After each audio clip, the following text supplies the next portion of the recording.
हरिओम आत्मीय भक्तजनों, सप्रेम जय श्री हरि। आज आप सभी को हनुमान जयंती की हार्दिक शुभकामनाएं। तो आइए आज हनुमान जयंती पर हम हनुमान जी की कथा सुनाते हैं। इससे पहले भगवती गायत्री की एक वंदना कर लें। हे गायत्री माता तेरी महिमा अपरंपार है। हे गायत्री माता तेरी महिमा अपरंपार है। यह अद्भुत अति सुंदर तेरा रचा हुआ संसार है। हे गायत्री माता तेरी महिमा अपरंपार है। तू सृष्टा है विश्व की, तू है पोषक सृष्टि की, तू है सृष्टा विश्व की, तू है पोषक सृष्टि की। परिवर्तन के चक्र पर तेरा ही अधिकार है। हे गायत्री माता तेरी महिमा अपरंपार है। हे गायत्री माता तेरी महिमा अपरंपार है। तू सद्भावों की स्रोत है माँ, तू विवेक की ज्योत है। सद्भावों की स्रोत है, तू विवेक की ज्योत है। सत्कर्मों के मूल में तेरा ही संसार है। हे गायत्री माता तेरी महिमा अपरंपार है। हे गायत्री माता तेरी महिमा अपरंपार है। तू अनादि गुरु मंत्र है, अनुशासन जीवंत है। तू अनादि गुरु मंत्र है, अनुशासन जीवंत है। राम कृष्ण सबको मिला, माँ तेरा ही अधिकार है। हे गायत्री माता तेरी महिमा अपरंपार है। तू देवों की माता हो, शक्ति प्रगति सुखदाता हो। तू देवों की माता हो, शक्ति प्रगति सुखदाता हो। महाविकट भव रोग पर तेरा अमोघ उपचार है। हे गायत्री माता तेरी महिमा अपरंपार है। हमको माँ सत्ज्ञान दो, संजीवनी विज्ञान दो, संस्कृति का उत्थान दो, जो जीवन आधार है। हे गायत्री माता तेरी महिमा अपरंपार है। हे गायत्री माता तेरी महिमा अपरंपार है। बोल भगवती गायत्री की।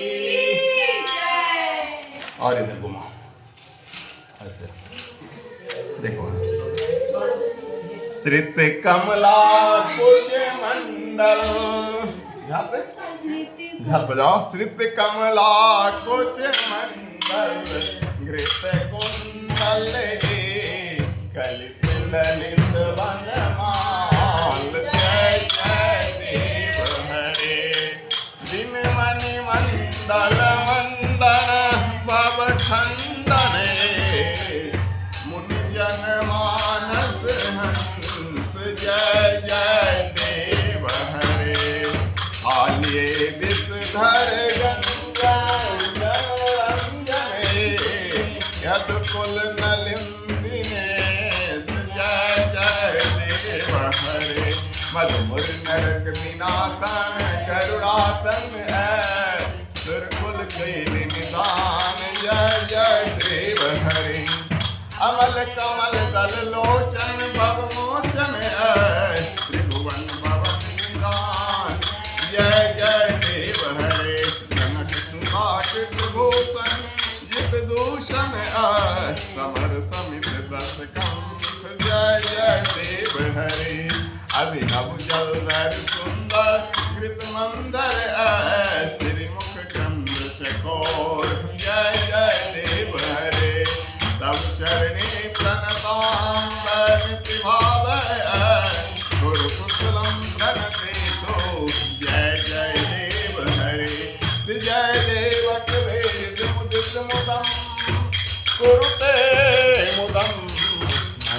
मंजुल जीतम। जय जय देव हरे बोल कृष्ण भगवान की। चलो अब हनुमान जी के जन्म की कथा सुनो। चलो ध्यान देकर तुम लोग भी सुनो हनुमान जी की जन्म की कथा। आवाज बहुत दूर तक तुम्हारी पहुंच रही है वहां तक। चलो क्या जो यहाँ दो श्रोता है, बाकी तो वहाँ है ही है, और इधर ही रहो तुम, फिर एक भजन करवाएंगे। चलो पहले ध्यान से तुम लोग, हनुमान जी की माँ का नाम क्या है जानते हो? अंजना। अंजना कथा सुनो। जब हनुमान जी की कथा कहें तो उनकी माँ का नाम जानना है, पिता के नाम जानना है ना? तो अंजना पूर्व जन्म से लेकर चलो। अंजना पूर्व जन्म में एक सुंदरी थी, गंधर्व कन्या, स्वर्गलोक की, जिसका नाम था पुंजक स्थला। जब वह किशोरी होती है, जब जवानी की क्षण, किशोर होता है 14-15 साल की लड़की जब होती है ना, तो उसके अंदर एक अल्हड़पन होता है, वो किसी को कुछ समझती नहीं है। जो जवानी नई नई जब वो उठती है ना, तो उसके मन की तरंगे कुछ अलग होती है, वो किसी को कुछ समझती नहीं है। वो जंगल में एक ऋषि तपस्या कर रहे थे, वहाँ फल तोड़ तोड़ कर उस साधु बाबा पर ऐसे ऐसे फेंक रहे थे, समझ रहा ना? तो एक बार सहेगा, दो बार सहेगा, चोट लगेगा ना। एक फूल भी अगर बार बार किसी को ऊपर फेंको तो तुम्हारे इस व्यवहार से वो तंग हो जाएगा।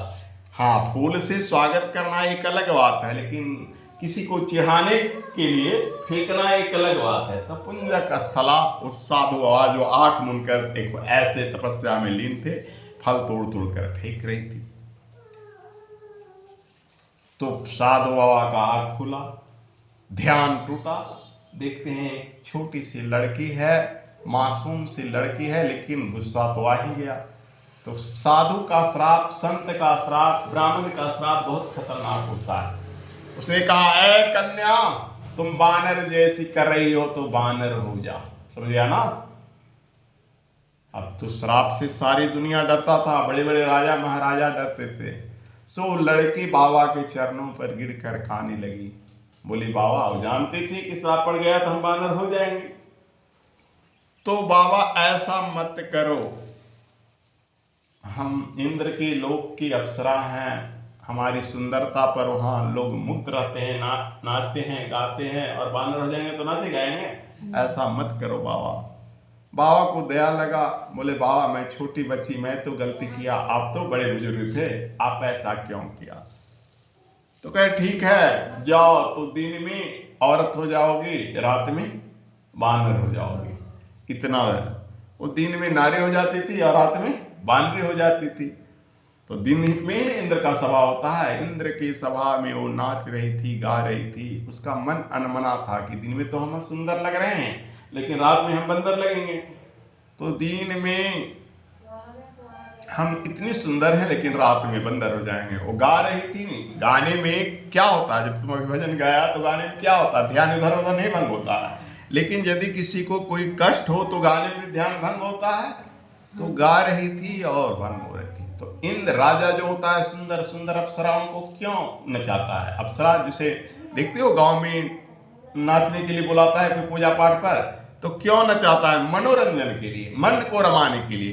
तो इंद्र का मन तो उस लड़की में था, लेकिन लड़की का मन सभा में नहीं था, क्योंकि वो सोच रही थी कि मैं तो अभी इतना सुंदर हूं, मेरी सुंदरता पर ये सारे लोग दर्शक देख रहे हैं, लेकिन रात में मैं क्या हो जाऊंगी? बंदर हो जाऊंगी। इंद्र ने देखा यह लड़की अनमनी ढंग सी है, ये गा भी बढ़िया से नहीं रहे, जब तुम्हारा मन नहीं लगेगा तो गायन होगा। इंद्र ने भी श्राप दे दिया कि बानरी जैसी लगती हो तुम, बानरी हो जा। अब तो उसको डबल बानर का श्राप पड़ गया। सो वह बंदरी बन गई, रोनी गिड़गिड़ाने लगी। फिर भी वहां उसको ऋषियों से और इंद्र से यह एक वरदान भी मिला कि तुम बानर तो बनोगी, लेकिन एक महान पुत्र की मां बनोगी। एक ऐसा पुत्र की मां बनोगी जो पूरे दुनिया में सबसे महान कहलाएगा, उसकी सब कोई पूजा करेंगे। अब उस बानरी को इतना तो देखो, औरत को दो चीज प्यारा होता है, कौन कौन चीज? एक पति और दूसरा पुत्र। हर औरत विवाह इसलिए करती है कि वो मां बने, न कि शौक ऐश्वर्य या आनंद के लिए विवाह नहीं किया जाता है। क्योंकि साल 2 साल विवाह भी नहीं होता और तुरंत छटपटाने लगते कि हम फलाने बाबा को, पत्थर को पूजती है ना, रास्ते के कंकड़ पत्थर को भी पूजती है। हर तीर्थ में जाती है तो कहते हैं हे प्रभु हमको बच्चा दीजिए, नहीं यहाँ मुंडना करवाएंगे वहां मुंडना करवाएंगे, सबसे गज कराती है। तो हर औरत का यह सपना होता है कि मैं मां बन जाऊं। तो उसे महान पुत्रों की मां का वरदान मिला। उसका विवाह एक वानर राजकुमार से हुआ जिसका नाम था केसरी कुमार, जो वानरों के राजा थे। उनको भी किसी का श्राप मिला हुआ था। अभी कहानी को शॉर्ट में कहना है क्योंकि 4 बजने को जा रहा है। तो मानिए कि केसरी कुमार हनुमान जी के पिता और अंजनी हनुमान जी के माता। लेकिन हनुमान चालीसा पढ़ने में आता है, जय हनुमान ज्ञान गुण सागर, जय कपीश तिहुँ लोक उजागर, जब पढ़ते हैं तो उसमें क्या है, पवन सुत केसरी नंदन और पवन पुत्र, 2 चीज आता है। तो पवन पुत्र केसरी नंदन, शंकर सुमन केसरी नंदन, है ना। तो शंकर सुमन केसरी नंदन, एक लड़के को 3 बाप और मां कैगो, एक। असंभव होता है ना, एक लड़के को 3 बाप और मां एक। सोचने की बात होगी 3 बाप कैसे हुआ, तो सुनिए।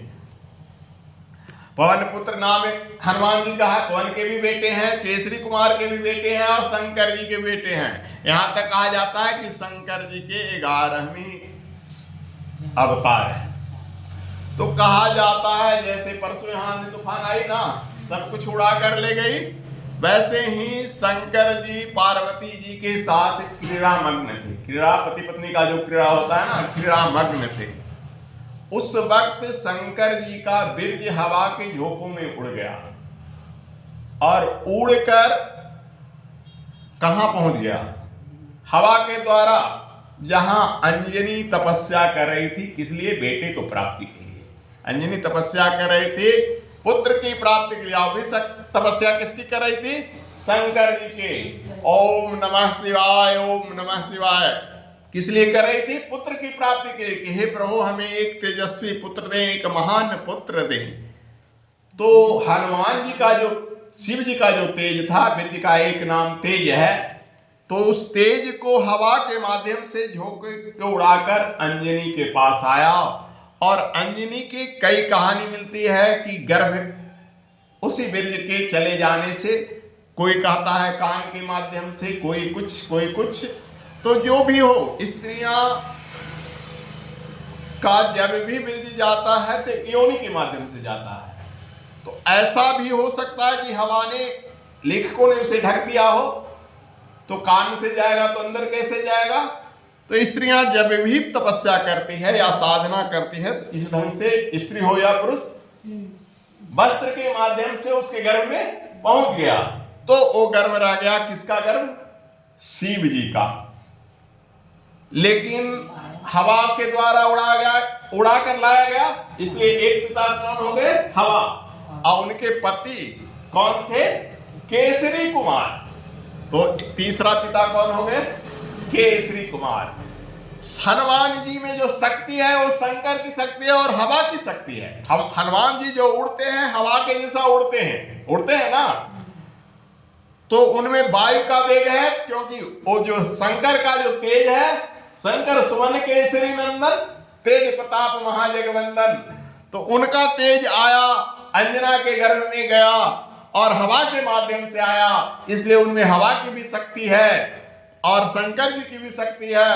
और पालक पिता केसरी कुमार हैं, इसलिए केसरी कुमार की उनमें कम शक्ति है। सिर्फ केसरी कुमार, केसरी नंदन कहे जाते हैं, लेकिन उनकी अंदर रूप और गुण कब आता है, जिसका बीज होता है और जिसका रज होता है। देखते हो कोई बच्चा माँ के जैसा होता है, नहीं तो पिता के जैसा होता है ना। किसी की आकृति माँ जैसी होती है, किसी के पिता जैसी होती है। तो ऐसा क्यों होता है कि प्रणय काल में जिसकी प्रचंड शक्ति जो रहती है, जैसे पिता की प्रचंड शक्ति है तो पिता का रूप ले लेगा, माँ की प्रचंड शक्ति है तो माँ का रूप ले लेगा। तो वहां हवा की प्रचंड शक्ति थी और क्या कहते हैं, शिव की प्रचंड शक्ति थी। तो हनुमान जी एक अतुलित बलधामम हेम शैलावदेहम हुए, शिव जैसा बलवान हुए और पवन के समान वायु में उड़ने वाले हो गए। और अंजनी सती नारी थी, अपने पति के सिवा किसी दूसरे पुरुष को स्पर्श तक नहीं की। हालांकि इसके अंदर तेज आया शिव जी का, फिर भी वो हवा के माध्यम से आया। तो सती, तो उनके पुत्र क्या बने? ब्रह्मचारी, आजीवन कुमारी रहे, शादी विवाह नहीं किए। एक सती नारी का पुत्र क्या बना? ब्रह्मचारी। अब हनुमान जी विश्व विख्यात हो गए। कैसे? बचपन में जन्म लेते ही 1-2-4 दिन के बाद उन्हें भूख लगा। ज्यों ही जन्म लिए तो बड़ा हुए, बच्चा भूख लगता है ना, तो माँ का छाती खोजता है। छाती कैसा होता है? गोल गोल। तो एक दिन देखा छाती गोल गोल होता है, एक दिन देखा कि उगा हुआ है सूरज गोल गोल। तो सोचा कि मेरी माँ का ही छाती है या कोई लाल फल है। वो माँ समझ के या फल समझ के वो उड़ा। हवा के उड़ने का वेग था। सूरज को चाहा निगलना, सूरज को निगलना। सोचो कि बच्चा जन्म लेते ही बड़ा हो गया, और क्योंकि शंकर की शक्ति है और हवा की शक्ति है, चला उड़ने के लिए उस चाहा सूर्य को पकड़ना। इतने में ही इंद्र भगवान, जो देखे सूर्य पवन ये सारे के सारे इंद्रलोक के देवता हैं, इंद्र भगवान ने वज्र चला दिया। तो हनुमान जी धरती पर गिर गए और वज्र चलाया कहाँ? यहाँ पर देखो, एक ठुड्डी जो है ना, तो ठुड्डी पर वज्र चलाया, इसलिए हनुमान जी का नाम क्या पड़ा?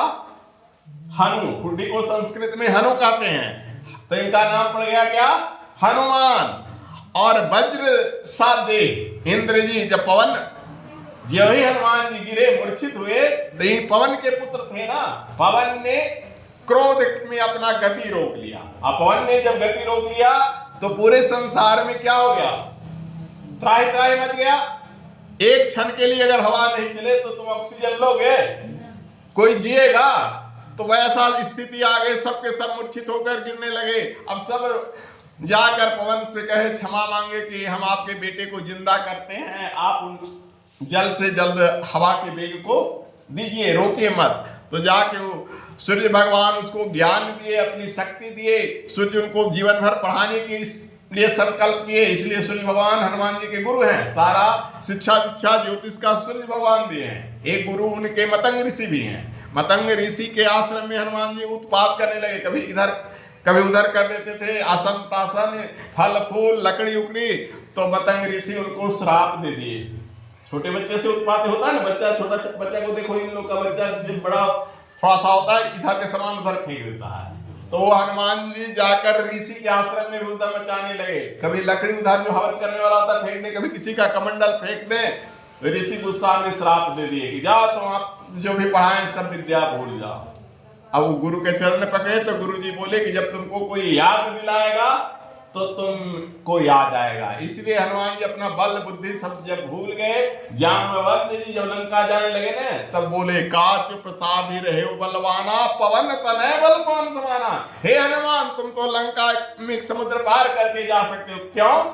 तुम पवन के बेटा हो, पवन उड़ता है ना, तुम उड़ने वाले हो, तो तुम चुप क्यों हो? हनुमान जी को ज्यों ही याद दिलाए जामवंत जी, तो सुनते भयो पर्वताकारा, छोटे रूप से लेके पर्वताकारा माने पहाड़ जैसे हो गए, और एकदम छलांग मार के समुद्र पार गए। और समुद्र पार कर गए। अगला हनुमान जी अजर अमर कब हुए? सो सुने, जब लंका जला दिए, सीता जी के पास आए, उससे पूर्व सीता जी से जब फल खाने के लिए आज्ञा मांगे, उस वक्त जलाने से पूर्व राम जी की कथा सुनाए, तो सीता जी ने कहा अजर अमर गुण निधि सुत हो, अकरहु बहुत रघुनायक छो। सीता माता ने वरदान दिया, हे बेटा तू अजर हो, माने नहीं जलो, अमर हो, गुणवान हो। तो सीता जी के आशीर्वाद हनुमान जी को लगा। ये सीता जी जानती थी कि कुछ होगा, क्योंकि सीता जी तो विष्णु की पत्नी, राम की पत्नी लक्ष्मी थी ना, तो जानती थी कि कुछ होने वाला है। इसलिए जलाने से पहले उन्होंने कहा अजर अमर गुण निधि सुत हो, अकरहु बहुत रघुनायक छो। हे बेटा तू अजर अमर हो जा। तो इतना बोलना था कि घंटों भर नहीं हुआ, उधर इनको जब फल खाने लगे, फल तोड़ने लगे, तो जो पेड़ का फल खाते थे उसको तोड़ते थे और रस्सन को मारते भी थे। अब कुछ को मारते भी थे, कुछ को घसीटते भी रगड़ रगड़ के, तो कुछ भागता भी था। कछु मारे से कछु मरने से, या कछु मिले सी धरी धूरी, कुछ के चोटिया से पकड़ के घीचते भी रस्सियां के थे। तब कुछ धरी धूरी माने धुरिया घसीटते थे। भाग के गया, हे रावण जी बचा बचा बचा। तो कौन आया है? तो एक बानर आया है जो आपका बाग उजाड़ा है। पकड़ के मंगवाए मेघनाथ से, एक बेटा को भेजे अक्षय कुमार के, तो अक्षय कुमार को भी हनुमान जी ने मार दिया जान से। तब मेघनाथ पकड़ के लाया। मेघनाथ से भी नहीं पकड़ाते, लेकिन वो जनेऊ से पकड़ा। जनेऊ बहुत बड़ा चीज होता है, समझ गया ना। गायत्री माँ का रूप होता है। चाहते तो हनुमान जी तोड़ सकते थे, लेकिन प्रणाम करके वो बंध गए कि वो जनेऊ जो होता है उसका इज्जत रखा जाता है। उसमें भी हनुमान जी ब्रह्मचारी थे, वो जनेऊ में बांध लिया। ब्रह्म पास उसको कहा गया और ले गया। तब हनुमान जी बने रहे और रावण को उचित जो भी पूछे गया जवाब देते गए। बोले मैं राम का दूत हूँ, यहाँ तुमको चेतावनी देने के लिए आया हूँ कि संधि कर लो राम के, जाकर उनके शरण में गिर जाओ, सीता को लौटा दो। रावण कुछ नहीं माना और उनके पूंछ में आग लगा दिया। पूंछ में आग लगा दिया तो हनुमान जी पूरे लंका को जला दिया। आप देखो 1 घंटा भी नहीं हुआ, इधर सीता जी आशीर्वाद दी थी ना, अजर हमारे गुण निधि सुत हो करहु बहुत रघुनायक छो। तुरंत उनको आग लगा, तुरंत वो जलमर हो गए ने, नहीं जले। आजीवन भर हनुमान जी कभी मरे नहीं। आज भी अगर जो हनुमान जी का भक्त होता है ना, चाहे किसी का भी भक्त हो, अगर हनुमान जी को तुम पुकारोगे, हनुमान जी ने कहते हैं कि तुम सिर्फ मेरी पूजा करो, तुम राम की पूजा करो, श्याम की पूजा करो, हनुमान को प्रेम से बुलाओ, हनुमान जी आ जाएंगे। और जहाँ रामायण की कथा होती है वहाँ हनुमान जी जरूर आते हैं। तो आज हनुमान जयंती है, आज को हनुमान जयंती पर बस इतना ही कथा।